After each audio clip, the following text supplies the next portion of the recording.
এই বাচ্চার কথা কেউ মনে রাখবে, এই বাচ্চাটার কথা কেউ মনে রাখবে। 3 মাস পরে, 6 মাস পরে, 1 বছর পরে আরো নতুন ইস্যু আসবে, আরো নতুন বাপ হবে, আরো বড় বড় ঘটনা ঘটবে। এরপরে মানুষ এই বাচ্চাটাকে ভুলে যাবে। এই বাচ্চাটাকে তার মৃত্যু যন্ত্রণা বলতে পারবে, সম্মান হানি বলতে পারবে, তার পিতা মাতাকে বলতে পারবে। এখন প্রশ্ন হচ্ছে, তার পিতাকেও যদি আমরা জিজ্ঞাসা করি, ইসলামে রেপের শাস্তি হচ্ছে মৃত্যুদণ্ড, ব্যভিচারের শাস্তি হচ্ছে অর্ধেক কোমর পর্যন্ত পুঁতে পাথর নিক্ষেপ করে হত্যা করা, এবং বিবাহিত ব্যক্তি হলে এই শাস্তি, অবিবাহিত হলে 100 বেত্রাঘাত, 1 বছরের নির্বাসন এবং সমাজ থেকে বয়কট করা, আর ধর্ষণ হলে সরাসরি মৃত্যুদণ্ড। 3 মাস সময় লাগে কথা না, 3 দিনের মধ্যে করা সম্ভব।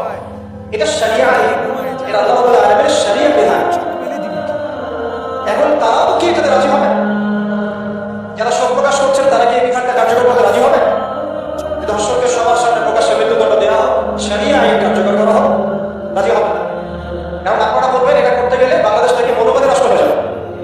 তো সমস্যা পরে আপনারা চলে যান না, কাল্পনা নিয়ে আলোচনা করেন। জেনা ফ্রি মিক্সিংটাকে উন্মুক্ত করে দেওয়া হোক, ছেলে